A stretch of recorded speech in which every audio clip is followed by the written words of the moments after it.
إن الحمد لله نحمده ونستعينه ونؤمن به ونتوكل عليه ونعوذ بالله من شرور أنفسنا ومن سيئات أعمالنا من يهده الله فلا مضل له ومن يضلل فلا هادي له أشهد أن لا إله إلا الله وحده لا شريك له وأشهد أن محمدا عبده ورسوله أرسله بالهدى ودين الحق ليظهره على الدين كله ولو كره المشركون اللهم صل على محمد وعلى آل محمد كما صليت على إبراهيم وعلى آل إبراهيم إنك حميد مجيد اللهم بارك على محمد وعلى آل محمد كما باركت على إبراهيم وعلى آل إبراهيم إنك حميد مجيد أما بعد فإن أصدق الحديث كتاب الله وأحسن السنن سنن محمد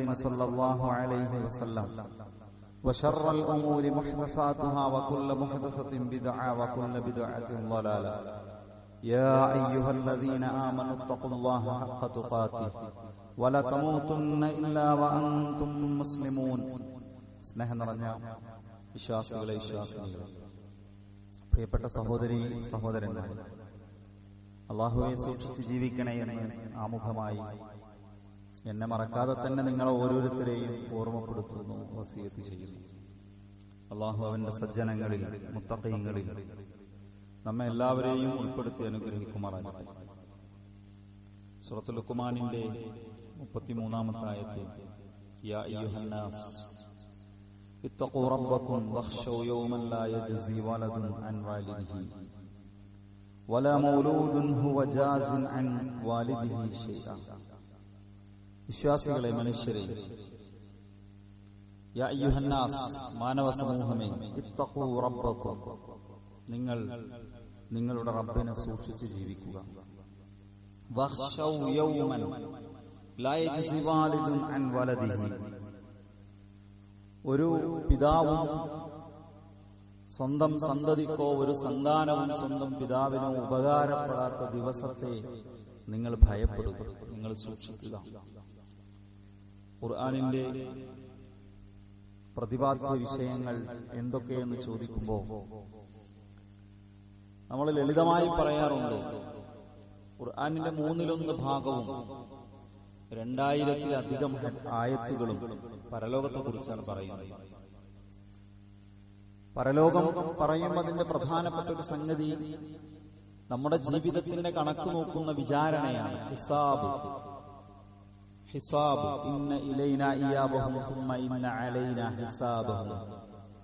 പിന്നീട് അവരുടെ ഹിസാബ്, അവരുടെ വിചാരണ നമ്മുടെ ഉത്തരവാദിത്തമാണ്, നമ്മുടെ ബാധ്യതയാണ്. അല്ലാഹു പറയുന്നു, അപ്പൊ ഒരു വിചാരണക്ക് നമ്മൾ വിധേയരാകേണ്ടതുണ്ട്. ആ വിചാരണക്ക് വിധേയമാകുന്ന പരലോകത്തെ നിങ്ങൾ ഓർക്കണേ എന്ന് ഖുർആൻ പറയാം. നിങ്ങൾ ഭയപ്പെടണേ, പേടിക്കണേ എന്ന് ഖുർആൻ നമ്മെ ഓർമ്മപ്പെടുത്തുക. നിരവധി സന്ദർഭങ്ങളിൽ വിശുദ്ധ ഖുർആനിന്റെ ആയത്തുകളിലൂടെ കടന്നു പോകുമ്പോൾ, പ്രവാചകന്റെ ഹദീസുകൾ നമ്മൾ പഠിക്കുമ്പോൾ വിചാരണയുമായി ബന്ധപ്പെട്ട ഒരുപാട് ഓർമ്മപ്പെടുത്തലുകൾ നമുക്ക് കാണാൻ സാധിക്കും. ജീവിതത്തിന്റെ ഏറ്റവും നിർണായകമായ ഒരു ഘട്ടമായി അള്ളാഹുവിന്റെ മുമ്പിൽ നിൽക്കുന്ന ആ സമയത്തെ, ആ ദിവസത്തെ ഖുർആനും സുന്നത്തും നമുക്ക് പറഞ്ഞു തരുന്നുണ്ട്. നമുക്കൊരു ദീർഘമായ ഒരു ഹദീസ് ഇമാം മുസ്ലിം ഉദ്ധരിക്കുന്നതാണ്.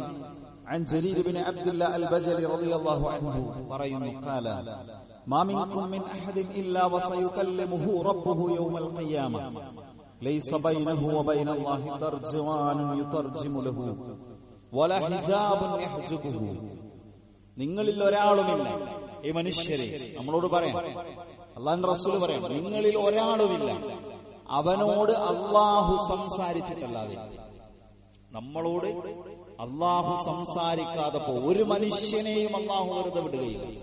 എല്ലാവരോടും അല്ലാഹു സംസാരിക്കും. എങ്ങനെയാണ് സംസാരം? ലൈസ ബൈനഹു വബൈനല്ലാഹി തർജുമാനുൻ യുതർജിമു ലഹു. ആ സമയത്ത് അല്ലാഹുവിന്റെ സംസാരം നമുക്ക് മനസ്സിലാകാൻ, അല്ലെങ്കിൽ നമ്മുടെ സംസാരം അല്ലാഹുവിന് മനസ്സിലാകാൻ ഇടയിൽ ഒരു ട്രാൻസ്ലേറ്റർ ആവശ്യമില്ലാത്ത വിധമുള്ള സംസാരമാണ്. വലാ ഹിജാബുൻ യഹ്ജുബുഹു, അള്ളാഹുവിന്റെ മുന്നിലും നമുക്കും ഇടയിൽ ഒരു മറയില്ലാത്ത സംസാരമാണത്. ഉണ്ടോ? എന്താണ് അള്ളാഹു അന്ന് സംസാരിക്കുന്നത്? അലം മുഅ്തിക മാലൻ വവലദ. അള്ളാഹു നമ്മോട് ചോദിക്കുകയാണ്, നിനക്ക് ഞാൻ സമ്പത്ത് തന്നില്ലേ? നിനക്ക് ഞാൻ സന്താനങ്ങളെ തന്നില്ലേ? സുഹൃത്തുക്കളെ, നമ്മുടെ മറുപടി എന്തായിരിക്കും? നമ്മുടെ ഉത്തരം എന്തായിരിക്കും?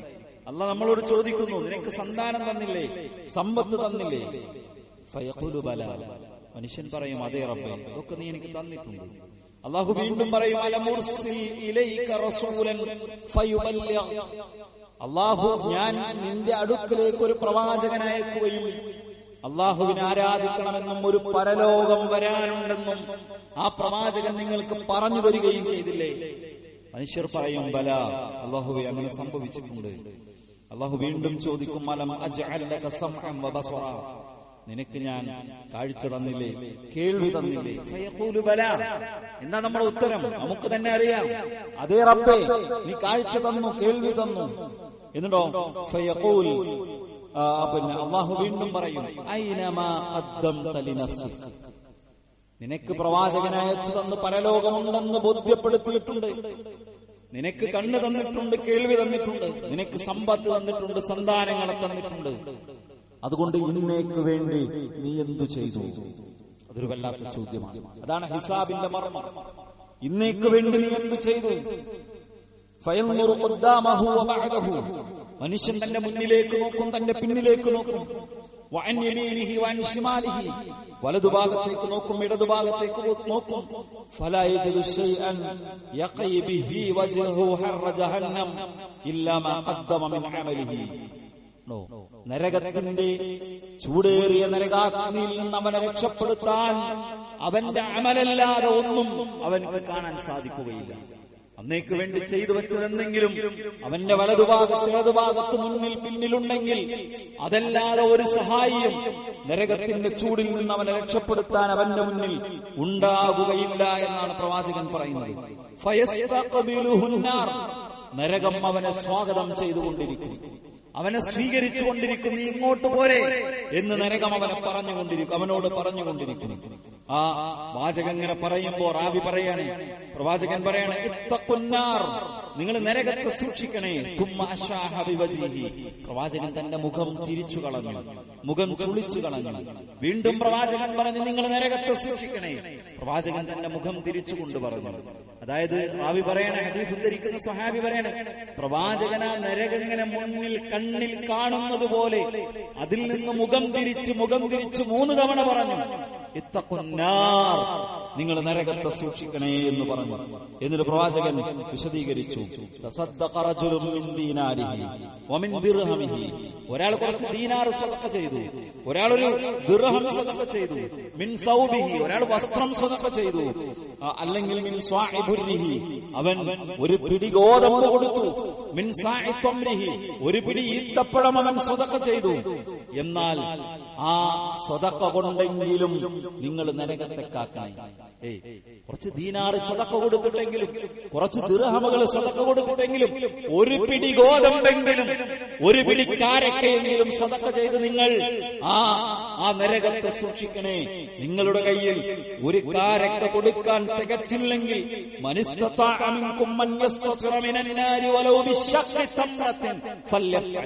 ഒരു ഈത്തപ്പഴം തികച്ചില്ലെങ്കിൽ അതിന്റെ ഒരു കഷ്ണം കൊണ്ടെങ്കിലും, ഒരു ചീട് കൊണ്ടെങ്കിലും നിങ്ങൾക്ക് നരകത്തെ സൂക്ഷിക്കാൻ കഴിയുമെങ്കിൽ നിങ്ങളത് ചെയ്യൂ.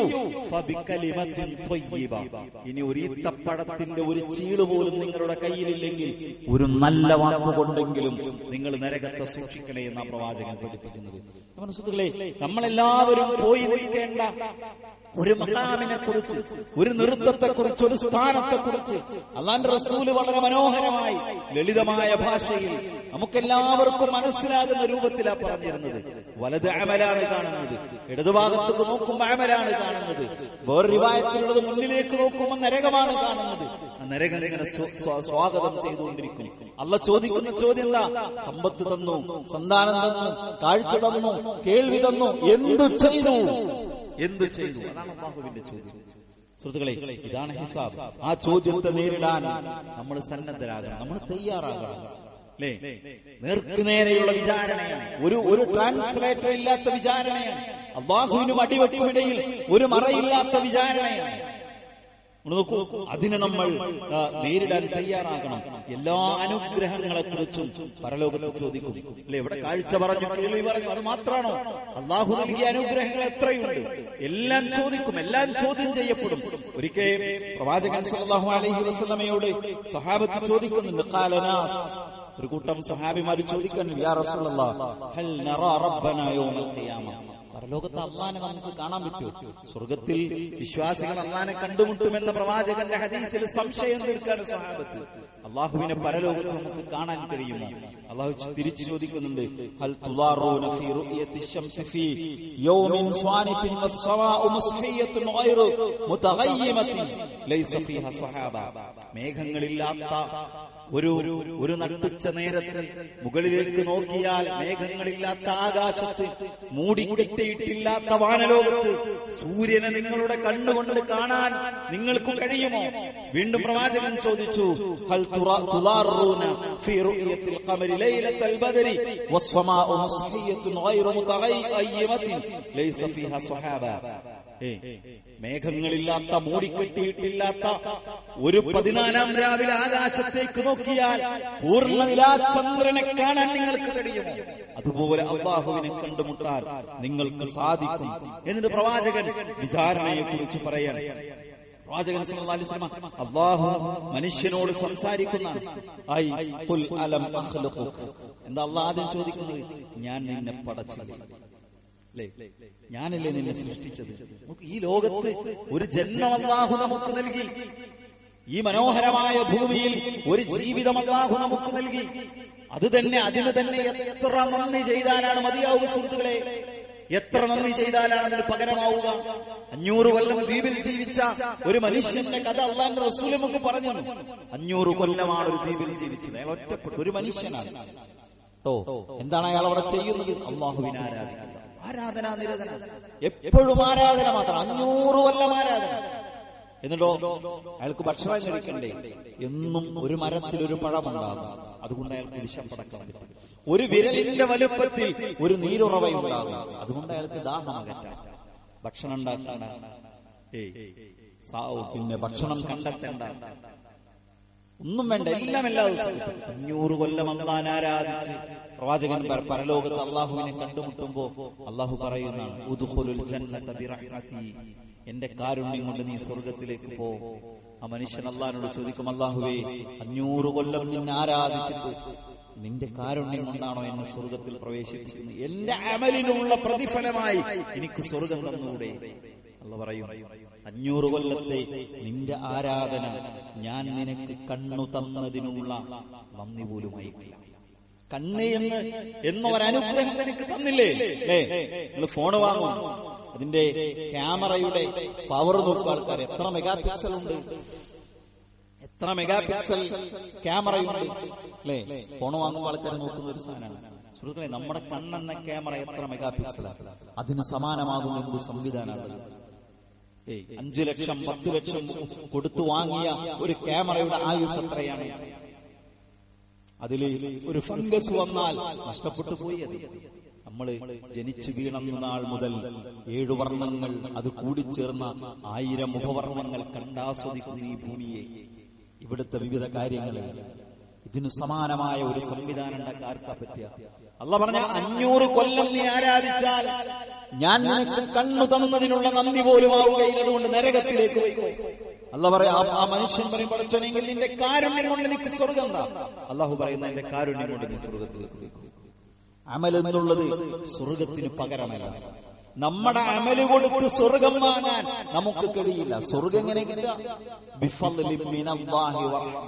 പ്രവാചകൻ പറഞ്ഞു, അള്ളാഹിന്റെ ഔദാര്യം കൊണ്ടും അള്ളാഹുവിന്റെ റഹ്മത്ത് കൊണ്ടുമാണ് ഒരു മനുഷ്യന് സ്വർഗം കിട്ടുക.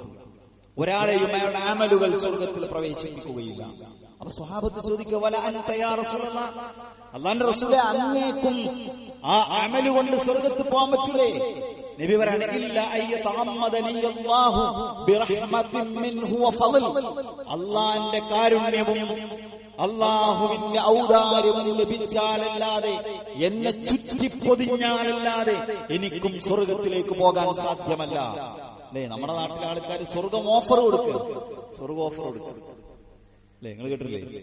ഈ മുഹ്യിദ്ദീൻ മാലിൻ റിഫായി മാലൊക്കെ ഒരാൾ കൊടുത്ത ഓഫർ, എന്നാ സ്വർഗം പിടിച്ചു വന്നു. ദീനുമായി ബന്ധമില്ലാത്ത വാറോലകൾ അങ്ങനെ പഠിപ്പിക്കുമ്പോ പ്രവാചകൻ പറഞ്ഞതെന്താ? എനിക്ക് സ്വർഗം കിട്ടണമെങ്കിൽ അള്ളാന്റെ കാരുണ്യം ഉണ്ടാകണം, അള്ളാന്റെ ഔദാര്യം ഉണ്ടാകണം. അള്ളാന്റെ ഔദാര്യം കിട്ടാൻ നമ്മൾ എന്ത് ചെയ്യണം?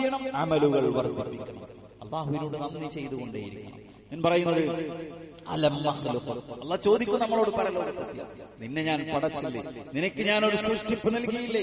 അലമ്മ ജഅൽക സമീഅൻ ബസീറ, നിന്നെ ഞാൻ കാഴ്ചയുള്ളവനും കേൾവിയുള്ളവനുമാക്കിയില്ലേ?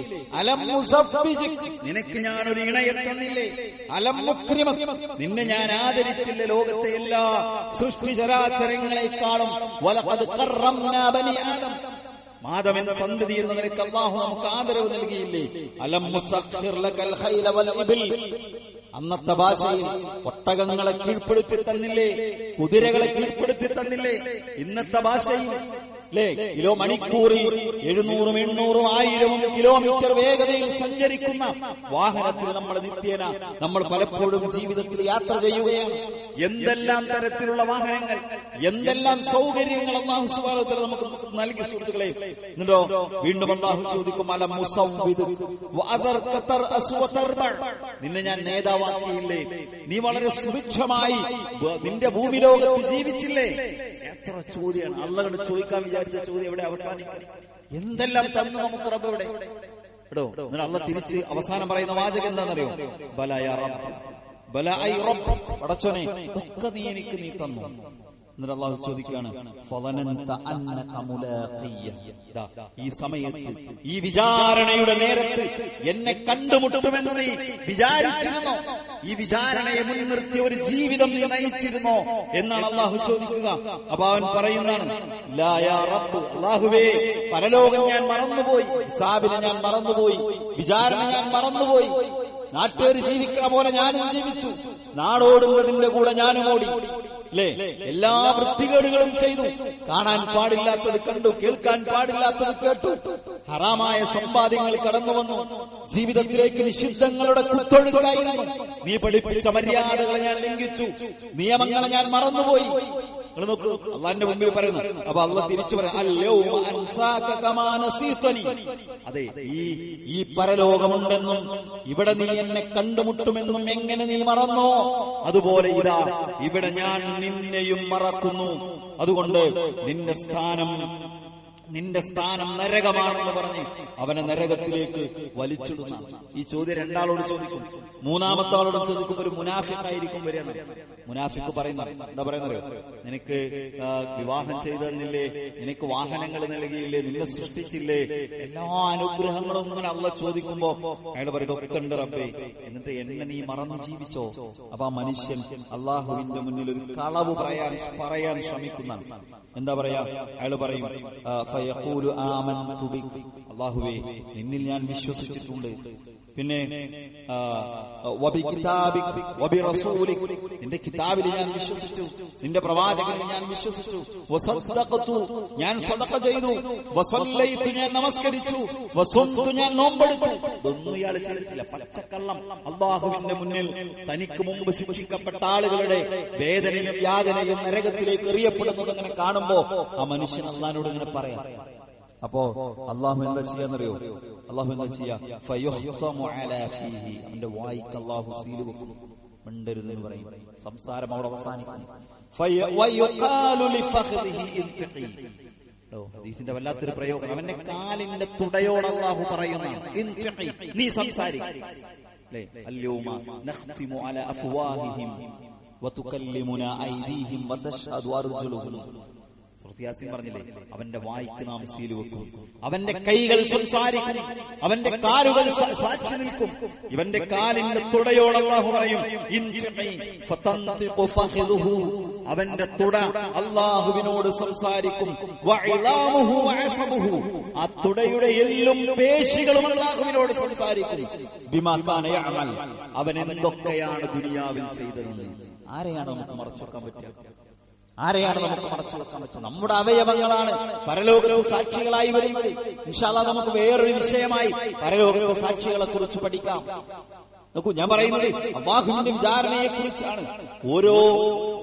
ഓരോ അനുഗ്രഹങ്ങളും എടുത്തു പറഞ്ഞ് പകരം നീ എന്ത് ചെയ്തു, ഫമാ അമിൽത ഫീഹാ, നന്ദിയായി നീ എന്ത് ചെയ്തു എന്ന ഒരു ചോദ്യത്തെ എന്റെ പ്രിയപ്പെട്ട സഹോദരന്മാരെ നമുക്ക് നേരിടാനുണ്ട് എന്ന് നമ്മൾ മറന്നു പോകാൻ പാടില്ല. ആരെ അല്ലാഹ് ഒഴിവാക്കില്ല. മനസ്സിലായില്ലേ? രക്ഷപ്പെടാൻ നമുക്ക് കഴിയില്ല. എപ്പോഴും നമ്മൾ കേൾക്കാറുള്ള ഒരു വാചകമാണല്ല, 5 കാര്യങ്ങൾക്ക് മറുപടി പറയാതെ ഒരു മനുഷ്യനും തന്റെ ഒരടിക്കാലുപോലും മുന്നോട്ട് വെക്കാൻ സാധിക്കുകയില്ല. ഒരടി മുന്നോട്ട് വെക്കാൻ കഴിയില്ല. എന്താണ്? അവന്റെ ആയുസ് എന്തിന് ചെലവഴിച്ചെന്ന്, കൗമാരത്തിന്റെ തളപ്പിൽ, യുവത്വത്തിന്റെ ആവേശത്തിൽ പലതും ചെയ്യും. അപ്പൊ എന്താ വിചാരിക്കാം, നേരാകാലോ സമയമുണ്ട്, കുറച്ച് കഴിയട്ടെ. ചെറുപ്പക്കാർ വിചാരിക്കാൻ എന്താ, പെണ്ണ് കെട്ടിനോടുകൂടി ഇതൊക്കെ അവസാനിപ്പിക്കാം, ജോലി കൂട്ടിനോടുകൂടി ഇതൊക്കെ അവസാനിപ്പിക്കാം. പിന്നെന്താ, ഇതൊക്കെ എപ്പോഴേ പറ്റുള്ളൂ, 5 കൊല്ലം കഴിഞ്ഞ് അതിനൊന്നും പറ്റില്ല, അപ്പണ് നേരാകാം. സുഹൃത്തുക്കളെ, എപ്പ നേരായാലും യുവത്വത്തെ കുറിച്ച് ചോദിക്കും, കൗമാരത്തെ കുറിച്ച് ചോദിക്കും, കൗമാരത്തെ കുറിച്ച് ചോദിക്കും, യുവത്വത്തെ കുറിച്ച് ചോദിക്കും, വാർദ്ധക്യത്തെ കുറിച്ച് ചോദിക്കും. ഉത്തരം പറയേണ്ടവരാണ് നമ്മൾ. ഒരു വിചാരണയെ അഭിമുഖീകരിക്കേണ്ടവരാണ് നമ്മൾ. അവന്റെ ശരീരത്തെ കുറിച്ച് ചോദിക്കും. എന്തിനു വേണ്ടി നിന്റെ ശരീരം നീ ഉപയോഗിച്ചു? നിസ്കരിക്കാൻ, രാത്രി തഹജ്ജുദ് നിസ്കരിക്കാൻ, 5 നേരം ജമാഅത്തിന് പോകാൻ, അല്ലാഹുവിന്റെ മാർഗത്തിൽ ദീനീ രംഗത്ത് കർമ്മനിരതനാകാൻ, ദഅവാ രംഗത്ത് ത്യാഗം ചെയ്യാൻ. അല്ലേ? എന്തുകൊണ്ടാ ബദറിൽ രക്തസാക്ഷികൾ ഉണ്ടായത്, ഉഹദിൽ ഷഹീദുമാരുണ്ടായത്? എന്തുകൊണ്ടാ ഇന്ന് രാത്രി ഈ ഉമ്മത്തിന് കാവൽ നിൽക്കാൻ ആരുണ്ടെന്ന് ചോദിക്കുമ്പോ സ്വഹാബിമാർ തണുപ്പുള്ള രാത്രികളിൽ ഉറങ്ങാതെ വാളും പിടിച്ച് പ്രവാചകനും സ്വഹാബത്തിനും കാവൽ നിന്നത് എന്തുകൊണ്ടാ? ശത്രുവിന്റെ ആദ്യത്തെ അമ്പ് വരുന്നത് എന്റെ വിരുമാറിലേക്കാണെന്ന് അറിയാമായിരുന്നിട്ടും ഉറപ്പുണ്ടായിരുന്നിട്ടും മദീന പള്ളിക്ക് ചുറ്റും കാവൽ നിന്നത് എന്തുകൊണ്ടാ? എന്റെ ജീവിതം, ഈ ശരീരം എന്തിന് ചെലവഴിച്ചു എന്ന് ചോദ്യമുണ്ടാകും. നല്ല കരുത്തുള്ള ആരോഗ്യമുള്ള സമയം അല്ലാഹുവിന്റെ മാർഗത്തിൽ കൊടുത്തു എന്ന് മറുപടി പറയാനാ സ്വഹാബിമാരിൽ നിന്ന് രക്തസാക്ഷികൾ ഉണ്ടായത്, സ്വഹാബിമാരിൽ നിന്ന് ത്യാഗികൾ ഉണ്ടായത്. എന്തു ചെയ്തു എന്ന് ചോദിക്കും. ഫോണിൽ തോണ്ടി തീർത്തു എന്ന് പറയേണ്ട അവസ്ഥ നമുക്കുണ്ടാകാൻ പാടില്ല. പിന്നെ ഇൽമിനെ കുറിച്ച് ചോദിക്കും, സമ്പത്തിനെ കുറിച്ച് ചോദിക്കും. ഇതിനൊന്നും മറുപടി പറയാതെ ഒരടി പോലും ഒരു മനുഷ്യനും മുന്നോട്ട് വെക്കാൻ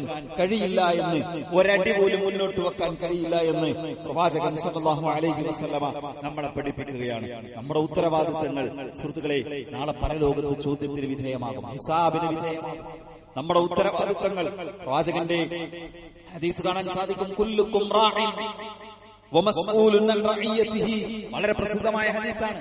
നിങ്ങൾക്ക് എല്ലാവർക്കും ചില ഉത്തരവാദിത്തങ്ങളുണ്ട്. നിങ്ങളുടെ ഉത്തരവാദിത്തങ്ങളെ കുറിച്ച് നിങ്ങൾ ചോദ്യം ചെയ്യപ്പെടും. വറജുലു ഫീ അഹ്ലിഹി റാഇൻ വഹുവ മസ്ഊലുൻ അൻ റഇയതിഹി, ഒരാൾ തന്റെ ഭാര്യയുടെ ഉത്തരവാദിത്തമുള്ളയാളാണ്, തന്റെ മക്കളുടെ ഉത്തരവാദിത്തമുള്ളയാളാണ്. അതുകൊണ്ട് തന്നെ ആ ഉത്തരവാദിത്വം ചോദ്യം ചെയ്യപ്പെടും. ഞാൻ നിസ്കരിക്കുന്നുണ്ട്, ഞാൻ നോമ്പെടുക്കുന്നുണ്ട്, ഞാൻ ദീനീ രംഗത്തുണ്ട്, ഞാൻ നന്മകൾ ചെയ്യുന്നുണ്ട്, ഞാൻ തിന്മകളിൽ നിന്ന് വിട്ടു നിൽക്കുന്നുണ്ട്, അതുകൊണ്ട് എനിക്കാണ് സ്വർഗത്ത് പോകാൻ എന്നല്ല, നിന്റെ ഭാര്യ എങ്ങനെയായിരുന്നു എന്ന ചോദ്യം ഞാനും നിങ്ങളും പരലോകത്ത് നേരിടേണ്ടി വരും. നിന്റെ മക്കൾ എങ്ങനെയായിരുന്നു എന്ന ചോദ്യം സഹോദരങ്ങളെ ഞാനും നിങ്ങളും പരലോകത്ത് നേരിടേണ്ടി വരും. ഓരോ ഉത്തരവാദിത്വവും അവിടെ ചോദ്യം ചെയ്യപ്പെടും. പിന്നെയോ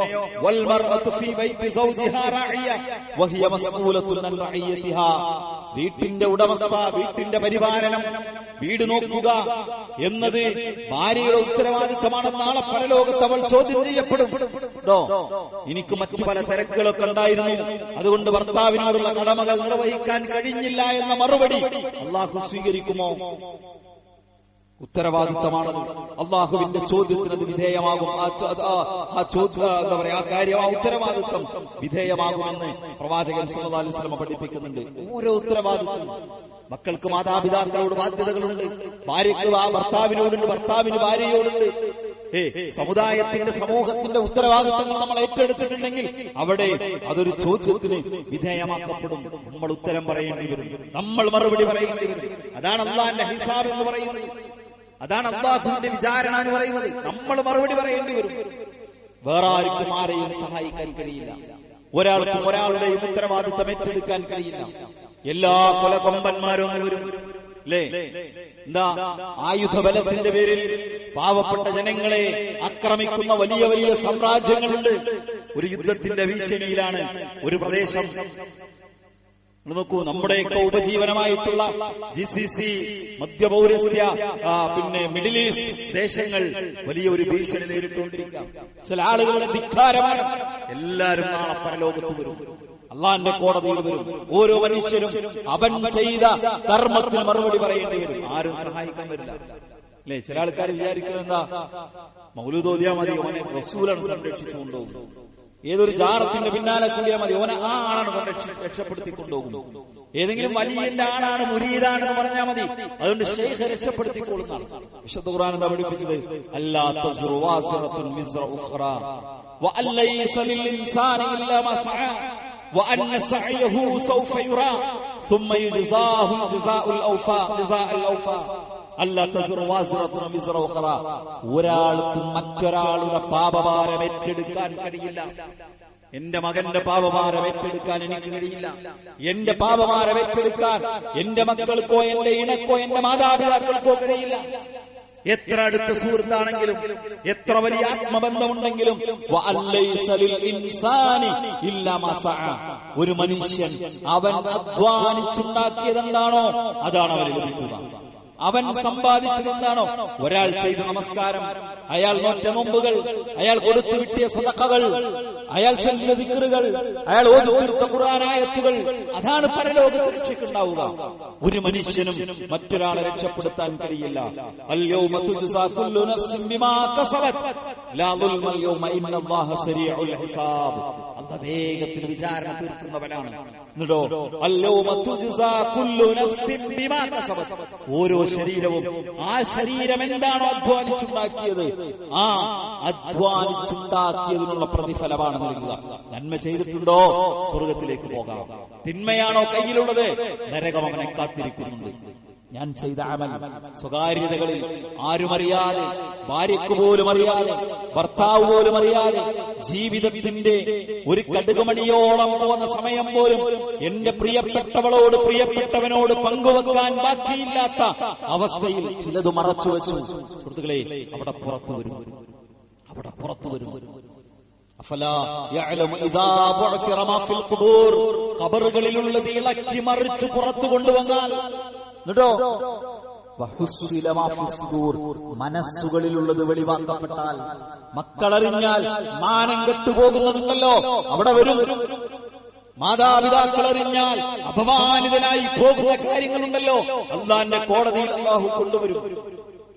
അതുകൊണ്ട് ആ വിചാരണയെ നമ്മൾ ഭയപ്പെട്ടുകൊണ്ട് ജീവിക്കണമെന്നാണ് ആവർത്തിച്ചോർമ്മപ്പെടുത്താനുള്ളത്.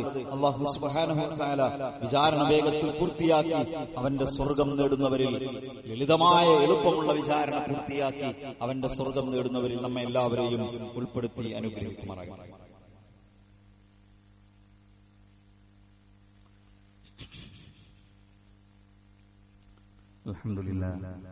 അൽഹംദുലില്ലാഹി റബ്ബിൽ ആലമീൻ വസ്സലാത്തു വസ്സലാമു അലാ നബിയ്യിനാ മുഹമ്മദിൻ വഅലാ ആലിഹി വസ്ഹബിഹി അജ്മഈൻ. അമ്മാ ബഅദ്. ഇത്തഖുല്ലാഹ ഇബാദല്ലാഹ്. സ്നേഹം നിറഞ്ഞ സഹോദരി സഹോദരന്മാരെ, വിശ്വാസികളെ, അല്ലാഹുവെ സൂക്ഷിച്ച് അല്ലാഹുവിന്റെ നിയമനിർദ്ദേശങ്ങളും വിധിവിലക്കുകളും ജീവിതത്തിന്റെ എല്ലാ മേഖലകളിലും സൂക്ഷിച്ചും പാലിച്ചും ജീവിക്കണേ എന്ന് ഒരിക്കൽ കൂടി ഓർമ്മപ്പെടുത്തുന്നു, വസിയത്ത് ചെയ്യുന്നു. അല്ലാഹു അവന്റെ തഖ്വയുള്ള അടിമകളിൽ നമ്മെ എല്ലാവരെയും ഉൾപ്പെടുത്തി അനുഗ്രഹിക്കുമാറാകട്ടെ. നമ്മുടെ ഇന്നത്തെ കളക്ഷൻ ഈ പള്ളിയുടെ പരിപാലനത്തിലേക്കുള്ളതാണ്. എപ്പോഴും പറയാറുള്ളത് പോലെ നമ്മുടെ ചെറുതും വലുതുമായ വിഹിതങ്ങളാണ് ഈ സംവിധാനം. അല്ലാഹുവിന്റെ ഈ ഭവനം ഇവിടെ മനോഹരമായി നിലനിന്നു പോകുന്നത്. ഇത്രയും ആളുകൾക്ക് ഒരുമിച്ചിരിക്കാനും ജുമുഅയിൽ ആരാധനകളിൽ പങ്കെടുക്കാനും ഒക്കെയുള്ള സൗകര്യങ്ങൾ ഉണ്ടാകുന്നത്. അതുകൊണ്ട് എല്ലാവരും മനസ്സറിഞ്ഞ് വിഷയത്തിൽ ശ്രദ്ധ കൊടുക്കണമെന്ന്, കഴിയുന്നത്ര അതിൽ നമ്മുടെ സ്വതക്കകളിൽ നിന്ന് നൽകണമെന്ന് ഓർമ്മപ്പെടുത്തുകയാണ്. സഹോദരങ്ങളെ, വിചാരണയെ കുറിച്ചാണ് നമ്മൾ സൂചിപ്പിച്ചത്. ഒരു വേള ഉള്ളിൽ വല്ലാത്തൊരു ഭീതിയും ആശങ്കയും വിചാരണയെക്കുറിച്ച് നമുക്കുണ്ടാകണം. എന്നാൽ അതോടൊപ്പം അതിൽ ചില പ്രതീക്ഷകൾ കൂടിയുണ്ട്. എന്താണ് പ്രതീക്ഷ? ഇവിടെ നമ്മൾ ചെയ്യുന്ന നന്മകളൊന്നും വെറുതെയാവുകയില്ല. നല്ല നീയത്തുണ്ടെങ്കിൽ, നല്ല ഉദ്ദേശശുദ്ധിയോടുകൂടി ചെയ്യുന്ന എത്ര ചെറിയ അമലും അവിടെ കാണും. നമുക്ക് വല്ലാത്തൊരു പ്രതീക്ഷ. നമ്മൾ എത്ര വലിയ നീതികേടിന് വിധേയമായി, അനീതിക്ക് വിധേയമായിട്ടുണ്ടെങ്കിലും നമുക്ക് നിരാശപ്പെടേണ്ടതില്ല. പരലോകമുണ്ട്. ആളുകൾ ചോദിക്കാറുണ്ട്, മനുഷ്യൻ ഇവിടെ പലപ്പോഴും കഷ്ടപ്പെടുന്നു, കാരുണ്യവാനായ അല്ലാഹു എന്തിനാ മനുഷ്യരെ കഷ്ടപ്പെടുത്തുന്നത്? ചില ആൾക്കാർക്ക് കാഴ്ചയില്ല, ചില ആളുകൾ ഭയങ്കര എന്നും ദാരിദ്ര്യത്തിലാണ്, ചില ആളുകൾ എന്നും പരീക്ഷണത്തിലാണ്. അല്ലേ? ആളുകൾക്കൊക്കെ അവിടെ പ്രതീക്ഷിക്കാം, മനുഷ്യന്റെ ജന്മം മരണത്തോടുകൂടി അവസാനിക്കുമെന്ന് ചിന്തിക്കുമ്പോഴാണ് ഈ പരീക്ഷണങ്ങളൊക്കെ ഒരു പ്രശ്നമായി നമുക്ക് തോന്നുന്നത്. ജീവിതം എന്ന് പറഞ്ഞ ഒരു പരീക്ഷണമാണ്. പരീക്ഷ എഴുതാൻ പരീക്ഷാ ഹാളിൽ പോയിരിക്കുന്ന ഒരു കുട്ടി എനിക്ക് ക്വസ്റ്റ്യൻ പേപ്പർ കിട്ടരുതേ എന്ന് ആഗ്രഹിക്കാൻ പറ്റില്ല. ക്വസ്റ്റ്യൻ പേപ്പറിൽ ചോദ്യം ഉണ്ടാകരുതേ എന്ന് പ്രതീക്ഷിക്കാൻ പറ്റില്ല. പഠിക്കുന്ന കുട്ടി പരീക്ഷ എഴുതണം. പരീക്ഷയാവുമ്പോൾ ക്വസ്റ്റ്യൻ പേപ്പർ വരും, അതിൽ ചോദ്യങ്ങൾ ഉണ്ടാകും, അത് ഭംഗിയായി ഉത്തരം എഴുതണം. ആണ് ജീവിതം. ഇതൊരു പരീക്ഷയാണ്. ഇവിടെ ക്വസ്റ്റ്യൻസ് ഉണ്ടാവും, അതാണ് പരീക്ഷണങ്ങൾ. ആ പരീക്ഷണങ്ങളെ ഏറ്റവും മനോഹരമായി നമുക്ക് അഭിമുഖീകരിക്കാൻ സാധിക്കും.